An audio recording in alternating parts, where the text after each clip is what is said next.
And above him, hanging from the ceiling at the tower's pinnacle, was the single largest bell. And on the other side of that bell, Shining Armor could see in an etching of twilight, smiling back at him with love and compassion. "Okay, time to play a little music," Shining said. It only took him a few minutes to find the rope that connected to Twilight's bell. With a smile, he trotted over to it, grasped the rope in his magic.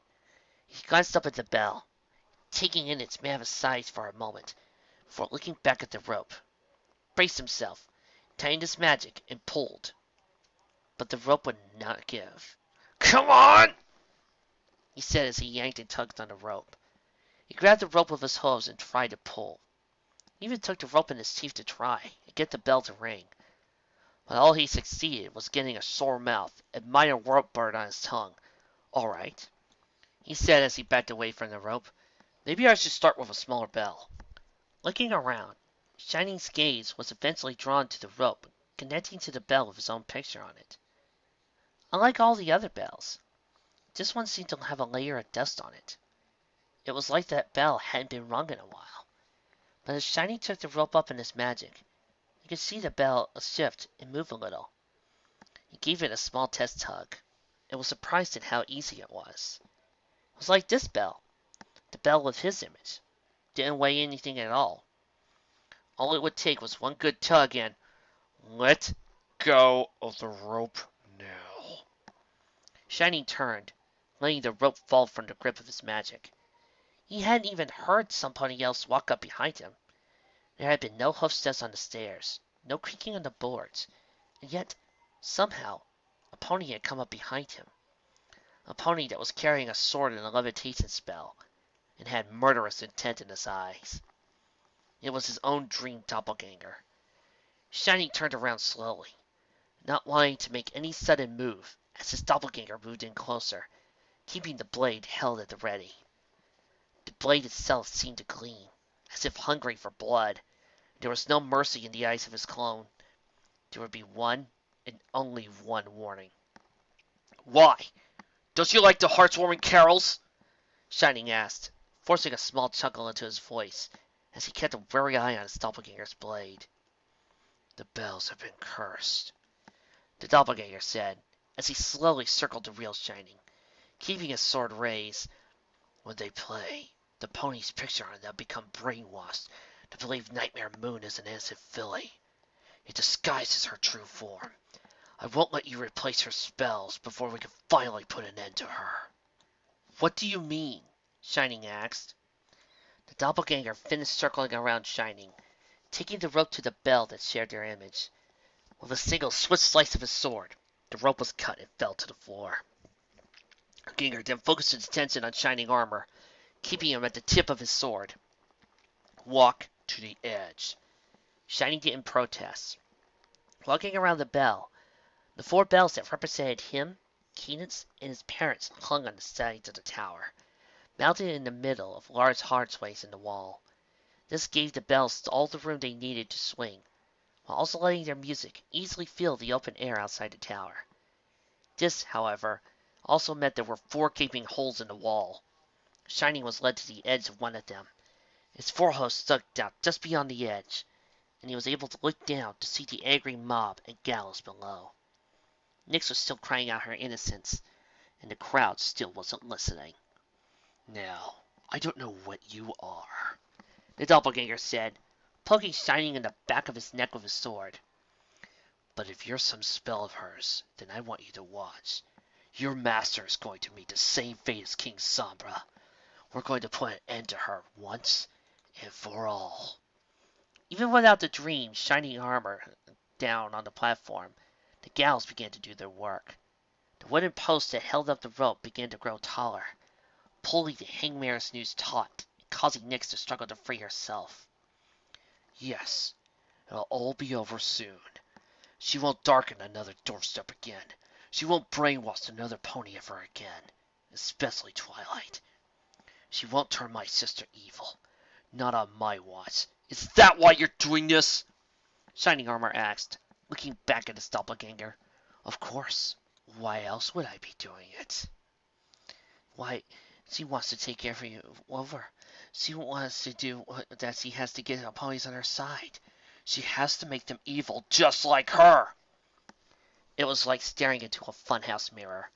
Shining Armor recognized the doppelganger standing in front of him, but the words coming from his mouth sounded off, like an out-of-tune key on a piano. He had never thought that. He never said, yes, it made sense. That was what happened to him and every pony else that had been blessed by the children of Nightmare. But he had never been afraid of Twilight turning evil. That one thought never crossed his mind. He had only been afraid she had been brainwashed into loving Nyx, that Nyx herself still had ill intentions. He was afraid that Nyx would take Twilight away and lock her in some dungeon. He was afraid that Twilight would be led to the gallows again. This time, no pony would save her. He was, look, I've already done point of no return, thank you very much. The truth hit Shining Armor like a freight train. His legs felt like jelly, and he had to take a shaky step to keep himself from falling. He took his eyes off his doppelganger, and the sword that threatened to cleave his head from his body. Instead, he looked to the floor. That's what I've been afraid of. What are you mumbling about? The doppelganger snapped. Shining raised his head until he was able to look the doppelganger eye to eye. I've been trying to protect Twilight. I've been trying to keep her safe from Nyx, because I was afraid she had been brainwashed like I had been. But that's not what I've really been afraid of. I haven't been scared of the idea Twilight had been brainwashed. I had been scared Nyx would try to take her away. I've been afraid of losing Twilight. I'm afraid of losing my sister. Hey! She's my sister! The doppelganger snapped. He brought his sword to Shining Armor's neck, pressing the tip against the base of his chin. And what's the difference? Twilight getting brainwashed is the same as losing her. Yes, maybe it is, Shining Armor admitted. But there's more than one way to lose some pony you care about. There are lots of times you could be scared of losing some pony when you have no reason to be. Twilight knows that better than most. What do you mean? Twilight's never lost any pony, the doppelganger snapped. No, but she thought she was losing me, Shining explained. She was so mad when she came to Canterlot for the wedding, and during all the preparations, she saw Cadance acting evil. She saw that Changeling Queen cast her spell on me, and she was afraid. She was afraid she was going to lose me to some pony that was evil. Quit talking like Twilight's your sister! She's mine! The doppelganger spat. And Twilight, Shining Armor continued, ignoring his dream copy's protests. She was so afraid. She was so certain I was being taken away by an evil mare. She burst into the dress rehearsal for the wedding and called Cadance out, and I was so mad at her because of that. I was so mad that she had made my bride cry, that she was trying to ruin her special day. I wasn't sure I wanted to see Twilight again after she had done. But Twilight was proven right in the end. She found the real Cadance in the Crystal Caverns and brought her back to the wedding. Then Cadance and I defeated the Changeling Queen. Twilight learned to trust her intuition. Yes, she did. But Twilight was proven right in the end. And this whole time I was sure the same would happen for me. I was sure I would find the evidence I needed to prove once and for all that Nyx was trying to take Twilight away. But Shining looked over his shoulder, looking down at the scene below. The crowd was throwing snowballs at Nyx again, while the noose remained tight around her neck. I can't find evidence if it doesn't exist. There's evidence, the doppelganger shouted, lowering his sword, waving a hoe through the air. Twilight is caring for Nightmare Moon like a daughter. You said yourself that the only reason she cares for Nightmare Moon at all is because of a spell. But there's a simple explanation for why my sister is taken in Nyx, Shining said, a proud smile uncrossing his lips. She's growing up, just like I am. We'll always be brother and sister. Nothing will ever change that. But we aren't the goofy kids we once were. I've grown up to be captain of the guard and a husband to an amazing mare. And Twilight? She's grown up into such an amazing mare. She's Celestia's prize student, a hero to Equestria. And now she's an amazing mother. And until there's some real evidence to prove otherwise, it's hard time I start supporting my sister and acting like a real uncle to my niece. No! The doppelganger spat, raising his sword above his head. Twilight is my sister. She isn't yours, she's mine. I'm not going to let you take her away. Or Nightmare Moon, I'm not going to let you replace me, so she can be with every pony else. Now you are going to go and join your master on the gallows, or I will cut you down right here! I'd like to see you try. Like a rabid dog breaking loose of its chain, the doppelganger threw himself at Shining Armor. He raised his sword and swung it. The sharp edge was to find a home in his neck. The lethal intent in the doppelganger's attack was like a poison on the blade. The sword, however, found neither flesh nor bone. Instead, it clanged against the magical shield, causing the doppelganger to stumble back as he held a hoof against his head, flattening his ears.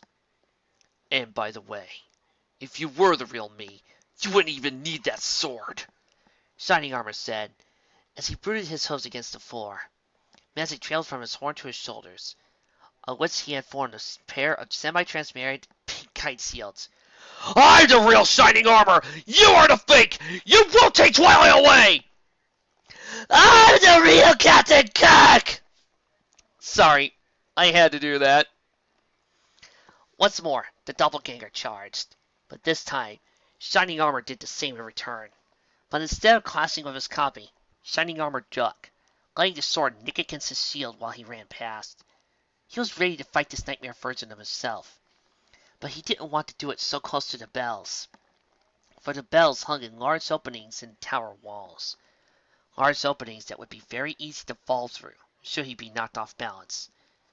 With the sturdy ground to the center of the tower beneath his hooves, Shining spun to face his attacker, and the doppelganger was attacking. Roaring like a manticore, the doppelganger thrust his sword, aiming for the tip of Shining's heart. Shining rolled his shoulder onto the attack, letting the magical shield he had affixed to his right shoulder take the blow as the sharp clang of the sword's steel against the magic struck hard against his ears. He returned the attack with one of his own, a burst of magic from his horn. He had aimed at the doppelganger's sword to try and disarm him, but his clone smacked away the attack like he was swatting a fly out of the air with a newspaper. Thus their dance began, each moving to try and defeat the other, with tactics that were as different as their states of mind. Shining Armor stuck to shields, blocking and taking any brief opportunity to shoot a beam of magic at his opponent. The doppelganger moved like a mad pony, possessed by a raging spirit of war. He ducked and dodged blasts of magic, or knocked them away with his sword, before wildly attacking Shining Armor again. For a time they were even, each getting an equal number of attacks, while blocking the blows from their opponents. But the battle began to sway in his nightmare clone's favor. The ground on which you stand in a fight is as important as any training, armor, or spell. If you can gain the high ground, you gain the advantage over your opponent. If you maintain a certain stance, you could be as immovable as a brick wall. This was where Shining Armor was in trouble.